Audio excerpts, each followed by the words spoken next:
Okay, good morning students. So మనం last క్లాస్లో శ్రేణి సంధానం, సమాంతర సంధానంలో కెపాసిటర్ని ఏ విధంగా కలపాలి, కెపాసిటర్ యొక్క యూజ్ ఏంటిది, ఓకేనా, కెపాసిటర్ యొక్క సంకేతాన్ని ఏ విధంగా రాస్తాం అనేది మనం లాస్ట్ క్లాస్లో దాని గురించి విపులంగా నేర్చుకున్నాం. అయితే ఈరోజు కెపాసిటర్లో నిల్వ ఉండేటువంటి శక్తికి సమీకరణం రాబట్టాలి. కెపాసిటర్లో నిల్వ ఉండేటువంటి శక్తికి సమీకరణం రాబట్టాలి. అందులో మళ్ళీ రెండు సందర్భాలను మనం నేర్చుకోవాలి. అంటే కెపాసిటర్లో నిల్వ ఉండేటువంటి శక్తి ఏంటిది, ఆ కెపాసిటర్లో ఒక రోధక పదార్థాన్ని పెట్టినట్లయితే దాని యొక్క శక్తి తగ్గుతుందా పెరుగుతుందా అనేది మనం నేర్చుకోవాలి. అయితే ఫస్ట్ ఆఫ్ ఆల్ ఎనర్జీ, శక్తిని ఎంత నిల్వ చేసుకుంటుందో మనం చూద్దాం. ఓకేనా. సో ఫస్ట్ ఆఫ్ ఆల్ కెపాసిటర్లో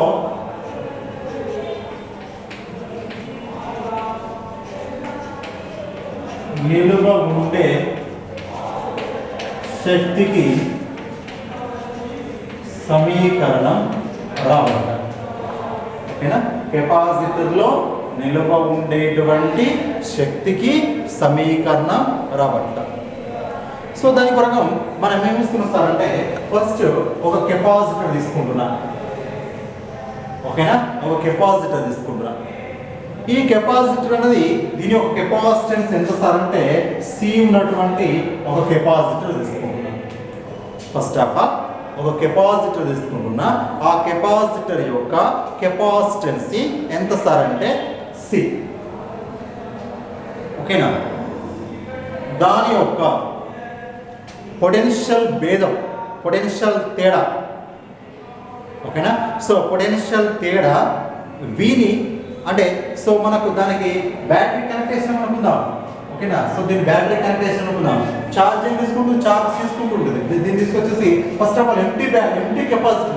ఎంటీ అంటే ఖాళీగా ఉన్నటువంటి ఎటువంటి శక్తి లేనటువంటి కెపాసిటర్ తీసుకుంటున్నాం. దాని యొక్క కెపాసిటెన్స్ సి అనుకుంటున్నాం ఇక్కడ. ఓకే.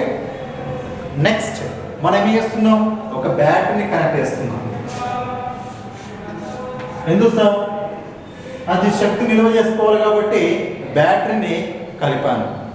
బ్యాటరీ కలిపితే ఏమవుతుంది, దాని నుంచి ఛార్జ్ ఆవేశాన్ని తీసుకుంటుంది. ఆవేశాన్ని ఎప్పటి వరకు తీసుకుంటుంది, ఆ కెపాసిటర్ యొక్క పొటెన్షియల్ భేదం వీని చేరేంత వరకు, పొటెన్షియల్ భేదం వీని చేరేంత వరకు అది ఆవేశాన్ని, ఛార్జ్ని బ్యాటరీ నుంచి డ్రా చేసుకుంటుంది, తీసుకుంటుంది, గ్రహించుకుంటుంది. ఓకేనా. సో మనం ఫస్ట్ ఆఫ్ ఆల్ ఏం చేసుకుంటున్నాం, ఒక ఎంటీ కెపాసిటర్ తీసుకుంటున్నాం. ఎంటీ కెపాసిటర్ ఏం చేస్తున్నా, బ్యాటరీ కనెక్ట్ చేస్తున్నాం. ఎంటీ కెపాసిటర్ యొక్క కెపాసిటెన్స్ ఎంత సి. బ్యాటరీని కలపడం వల్ల అది ఏం చేసుకుంటుంది, కొంత శక్తిని తన నుంచి తీసుకుంటుంది. ఎంతవరకు తీసుకుంటుంది సార్, దాని యొక్క పొటెన్షియల్ భేదం, దాని యొక్క పొటెన్షియల్ తేడా వీని చేరే అంత వరకు అది తీసుకోవడం జరుగుతుంది. Okay, got it. అయితే ఈ కెపాసిటర్ అనేది శక్తిని తీసుకుంటుందంటే కొంత పని జరుగుతున్నట్లు, కొంత పని జరిగింది అని మనం లెక్క కడతాం. సో పని జరిగింది కాబట్టి W is equal ఓకే, బలము ఇంటూ స్థానభ్రంశం అనేది మనం జనరల్ రాస్తాం, జనరల్ ఫార్ములా. అయితే ఇక్కడ W is equal, ఓకేనా, W is equal అంటే ఇక్కడ మనం తీసుకునేది ఛార్జ్ Q తీసుకుంటున్నాం. సో దీనికంటే ముందు మనకు పొటెన్షియల్ ఎంత తీసుకుంటున్నాం, దాని యొక్క సగటు పొటెన్షియల్ ఎంత తెలుసుకుంటారు. అంటే పొటెన్షియల్ ఎంత డ్రా చేసుకుంటున్నాం, వీని చేరేంత వరకు తీసుకుంటున్నాం. అంటే పొటెన్షియల్ ఫస్ట్ ఎంత 0, తర్వాత తీసుకున్నాం V తీసుకున్నాం, బై 2 చేస్తే ఏమవుతుంది, సరాసరి వస్తుంది. సరాసరి ఎంత, V/2 ఇస్ ద సరాసరి. ఓకేనా, యావరేజ్. సో ఇక్కడ Q యావరేజ్ పొటెన్షియల్ తీసుకున్నాం, V/2 తీసుకున్నాం కాబట్టి W is equal to QV/2. W is equal QV/2. అది చేసినటువంటి మొత్తం పనికి సమీకరణంగా మనం రాయడం జరుగుతుంది. So W is equal to QV by 2. So W is equal to QV by 2 means అది చేసినటువంటి పనికి సమీకరణం. అది చేసినటువంటి పని అనేది ఏ రూపంలో నిల్వ ఉండాలి? స్థితిజ శక్తి రూపంలో నిల్వ ఉండాలి. స్థితిజ శక్తి రూపంలో నిల్వ ఉండాలి. సో స్థితిజ శక్తిని ఏ అక్షరంతో మనం సూచిస్తాం? U అనేటువంటి ఒక అక్షరంతో సూచిస్తాం. So U is equal to QV by 2 గా మనం రాసుకోవచ్చు. U is equal QV by 2 గా మనం రాసుకోవచ్చు. ఓకేనా? సో మనం ఏం చేస్తున్నాం? ఫస్ట్ ఆఫ్ ఆల్ ఒక ఎంటీ కెపాసిటర్ తీసుకుంటున్నాను. ఎంటీ కెపాసిటర్ యొక్క కెపాసిటెన్స్ ఎంత సార్ అంటే C. దానికి నేను శక్తిని ఇచ్చేందుకు ఒక బ్యాటరీని కలిపాను. బ్యాటరీ నుంచి అది చేస్తుంది, ఎనర్జీని శక్తిని డ్రా చేసుకుంటా ఉంటుంది. ఎంతవరకు చేరుకుంటుంది? దాని యొక్క పొటెన్షియల్ భేదం వీని చేరేంత వరకు తీసుకుంటుంది. వీని చేరేంత వరకు తీసుకుంటుంది. అయితే అప్పుడు సరాసరి potential V is equal to 0 plus V by 2 is equal to V by 2. First 0 ఏం లేదు, పొటెన్షియల్ తేడా. తర్వాత ఎంత చేరుకున్నది? వీని చేరుకున్నది. కాబట్టి సరాసరి పొటెన్షియల్ తేడా V by 2 గా రాయడం జరిగింది. అంటే అది ఛార్జ్ తీసుకుంటుంది, శక్తిని తీసుకుంటుంది, అంటే కొంత పని జరిగింది అని మన భౌతిక శాస్త్ర పరంగా గుర్తిస్తాం. సో కొంత పని జరిగింది. సో ద W ఎంత ఆవేశం తీసుకుంది? Q ఎంత వర్క్ చేసింది? V by 2. The total work ఎంత? ఇప్పుడు W is equal to QV by 2. మొత్తం జరిగినటువంటి పనికి సమీకరణంగా రాయడం జరుగుతుంది. మొత్తం చేసినటువంటి పని అనేది ఏ రూపంలో నిల్వ ఉంటుంది? స్థితిజ శక్తి రూపంలో నిల్వ ఉంటుంది. స్థితిజ శక్తి రూపంలో నిల్వ ఉంటుంది. కాబట్టి U is equal to QV by 2 గా మనం రాయడం జరుగుతుంది. ఓకేనా? QV by 2 గా రాయడం జరుగుతుంది. ఇక్కడ దీన్ని మనం ఇంకొక రూపంలో రాయొచ్చు. ఎట్లా సార్ అంటే C is equal to Q by V కదా general equation. Capacitance is equal to charge by potential భేదం. అంటే so C is equal to Q by V general equation. ఇక్కడ so for example Q is equal to రాసుకోవచ్చు, CV రాసుకోవచ్చు కదా. So దీన్ని తీసుకొచ్చి ఇక్కడ సూత్రంలో సబ్స్టిట్యూషన్ అనుకుందాం. ప్రతిక్షేపిస్తే Q ప్లస్ ఏంటి? CV into V by 2 CV square by 2 CV square by 2 రూపంలో కూడా మనం రాసుకోవచ్చు శక్తి నిల్వ ఉంచుకునే సాధనంగా. ఓకేనా? ఇక్కడ దీన్ని కూడా ఇంకొక రూపంలో మార్చుకోవచ్చు. So C is equal to Q by V, V is equal to రాసుకోవచ్చు Q by C రాసుకోవచ్చు కదా. సో V ప్లస్ సబ్స్టిట్యూషన్ అనుకుందాం. U is equal to C into Q by C whole square by 2. So C into Q square by C square by 2. ఓకేనా? So ఇక్కడ C cancel. So remaining ఏముంటుంది మనకు అంటే Q square. So remaining ఏముంటుంది? Q square by 2C. Q square by 2C అంటే so శక్తికి నిల్వ చేసినటువంటి సాధనం CV square is equal of Q into V is equal of that is the Q square by 2C. So మనం ఇన్ని రకాలుగా శక్తిని నిల్వ చేసుకున్నటువంటి విధానంలో కెపాసిటర్లో బ్యాటరీని కనెక్ట్ చేసినప్పుడు రాసుకోవచ్చు. ఓకేనా? ఇది శక్తి నిల్వ చేసుకోవడానికి సమీకరణాన్ని తెలియజేస్తుంది. ఓకే,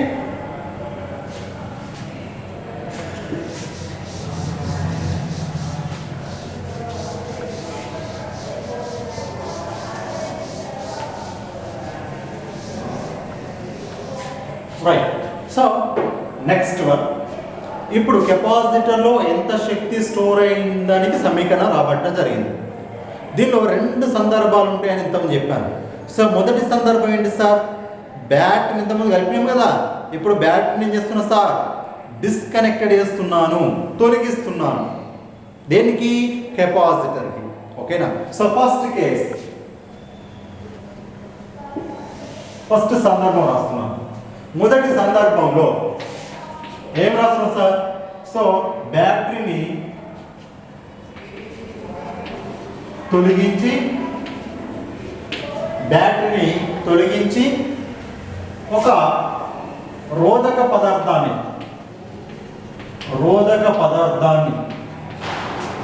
కలుపుతున్నాను. ఓకే, రోధక పదార్థం అంటే ఎట్లా సార్? సో ఇక్కడ ఒక కెపాసిటర్ తీసుకుంటున్నా, ఇది ఒక కెపాసిటర్. సో దీని యొక్క రెండు పలకల మధ్య ఏం చేస్తున్నా సార్ అంటే ఒక రోధక పదార్థాన్ని ఉంచుతున్నా. ఇంతకుముందు ఎటువంటిది ఉంచాలి మనం? ఇంతకుముందు చేసిన దానిలో ఏముంది? డైరెక్ట్ మన కెపాసిటర్ తీసుకున్నా, బ్యాటరీ కనెక్ట్ చేసుకున్నాం, అప్పుడు వచ్చింది. కానీ ఇప్పుడు అట్లా కాదు. ఏం చేస్తున్నా సార్ అంటే రెండు పలకల మధ్య ఒక రోధక పదార్థాన్ని, ఓకేనా, రోధక పదార్థం యొక్క స్థిరాంకం ఎంత సార్ అంటే కే. అంటే కే స్థిరాంకం కలిగినటువంటి ఒక రోధక పదార్థాన్ని, కే స్థిరాంకం కలిగినటువంటి ఒక రోధక పదార్థాన్ని ఎక్కడ పెట్టామా? ఈ రెండు పలకల మధ్య ఉంచాం. ఓకేనా, పలకల మధ్య ఉంచాం. అయితే ఇక్కడ సో మనం ఏం చేస్తున్నాం? బ్యాటరీని తొలగిస్తున్నాను. బ్యాటరీ వేసినాం, సర్క్యూట్లోకి వెళ్ళి డిస్కనెక్ట్ చేశాను, తొలగించాను. అలాగే ఇంకొక పని ఏం చేస్తున్నాం?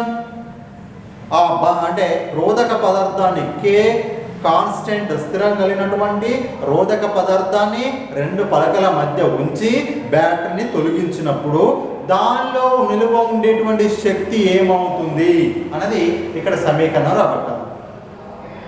ఓకేనా? సో ఫస్ట్ మనం ఏం చేస్తున్నాం? కెపాసిటర్ తీసుకున్నా, ఆ కెపాసిటర్ రోధక పదార్థం యొక్క స్థిరాంకం కేను ఉంచాను, బ్యాటరీని ఏం చేశాను? తొలగించాను. అప్పుడు ఏం జరుగుతుంది? అప్పుడు ఆ కేసులో దాని యొక్క పొటెన్షియల్ అనేది 1/k టైమ్స్ తగ్గుతుంది. 1/k టైమ్స్ ఏమవుతుంది? తగ్గుతుంది. అలాగే చార్జ్ అనేది, ఆవేశం అనేది స్థిరంగా ఉంటుంది. ఆవేశం అనేది స్థిరంగా ఉంటుంది. కానీ పొటెన్షియల్ భేదం ఏమవుతుంది? 1/k టైమ్స్ తగ్గుతుంది. ఓకేనా? తగ్గడం జరుగుతుంది. ఓకే, ఇప్పుడు కొత్త capacitance C is equal to KC గా మనం రాసుకోవచ్చు. ఓకేనా? అయితే so for example C is equal to Q by V. So V change అవుతుంది కాబట్టి V డాష్ అని రాస్తున్నాను. C డాష్ అంటే ఏంటి సార్? కొత్తగా నిల్వ ఉండేటువంటి capacitance. So C dash is equal to Q by V dash. Q మాత్రం స్థిరంగా ఉంది. సో కాబట్టి Q by V dash. V dash అంటే ఎంత తగ్గాలి? 1/k టైమ్స్ తగ్గుతుంది. కాబట్టి V by K టైమ్స్ తగ్గుతుంది. దేనిలో? పొటెన్షియల్లో 1/k టైమ్స్ తగ్గుతుంది. అంటే దాన్ని రాసుకోవచ్చు, V by K రాసుకోవచ్చు కదా. పొటెన్షియల్లో 1/k టైమ్స్ తగ్గుతుంది అంటే V by K టైమ్స్ తగ్గుతుంది. కాబట్టి దాన్ని ఏం రాసుకుంటున్నాం? K into Q by V రాసుకోవచ్చు కదా. K into Q by V అంటే C. అంటే సో C డాష్ ఈక్వల్ ఏమొచ్చింది? KC వచ్చింది. ఓకేనా? అంటే కెపాసిటెన్సీ అనేది K టైమ్స్ పెరుగుతుందట, ఇంక్రీజింగ్ అవుతుందట. ఓకేనా? రైట్. సో దీనిలో ఇప్పుడు నిల్వ ఉండేటువంటి శక్తికి సమీకరణం రాబడదాం. So U dash is equal to, అంటే కొత్తగా నిల్వ ఉండేటువంటి శక్తిని U డాష్ అని రాస్తున్నాం. U ఇస్ ఈక్వల్ ఏంటిది అసలు? U is equal to, so మనం ఏం రాసుకున్నాం మనం ఇంతకుముందు? So C is Q V రాసుకోవచ్చు కదా, హాఫ్ Q రాసుకోవచ్చు కదా. సో డాష్ రాస్తున్నాం. ఓకేనా? V డాష్ చేంజ్ అవుతుంది ఒకటి. సో V డాష్ ఎంత చేంజ్ అవుతుంది? V డాష్ ఎంత చేంజ్ అవుతుంది? So K by V times change అవుతుంది by 2. ఓకేనా? సో ఇలా Q into V by 2 into K రాసుకుంటున్నాను. ఓకేనా? K. సో ఇక్కడ 1/k టైమ్స్ కదా, పొటెన్షియల్ ఎంత డిక్రీజ్ అవుతుంది? So Q by V. So K into C. Here taken K times decreasing అవుతుంది. ఓకేనా? V by K. So V by K. So Q into V into by K. 1/k. So is equal to C, that is the U by K times. Okay na? So Q V dash. V dash ఎంత అవుతుంది? V by K times తగ్గుతుంది. V by K times కదా. So Q into V by two నేను రాసుకోవచ్చు, నేను ఒక శక్తి రూపంలో రాసుకోవచ్చు. యూ రాసుకున్నాను 1/k into 1/k you by కే రాసుకున్నాను. అంటే ఏమవుతుంది, కొత్తగా మారేటువంటి శక్తి అనేది, నిలువ ఉండేటువంటి శక్తి అనేది 1/k టైమ్స్ తగ్గుతుంది అని తెలియజేస్తుంది. ఓకేనా? So you dash is equal QV dash by 2. V dash ఎంత చేంజ్ అవుతుంది, V/k టైమ్స్ తగ్గుతుంది. V/k టైమ్స్ కదా, అందుకే దీన్ని ఒక సపరేట్ 1/k టైమ్స్ సపరేట్ రాస్తున్నాం. ఇది మొత్తం దాన్ని రాసుకోవచ్చు, U అని రాసుకోవచ్చు. 1/k రాస్తున్నాం అంటే శక్తి అనేది 1/k టైమ్స్ అనేది తగ్గుతుంది అని తెలియజేస్తుంది ఈ సమీకరణం. ఓకేనా?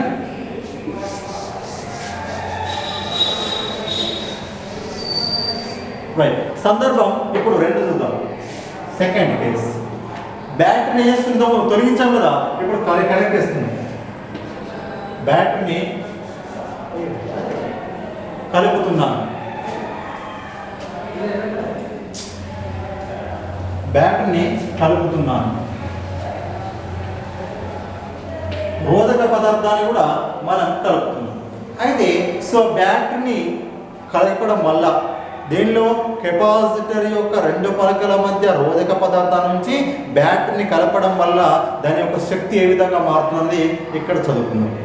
అయితే ఇక్కడ బ్యాటరీని కలపడం వల్ల శక్తి తీసుకుంటుంది ఎంతవరకు, పొటెన్షియల్ భేదం వీని చేరేంత వరకు శక్తి తీసుకుంటూనే ఉంటుంది. ఓకేనా?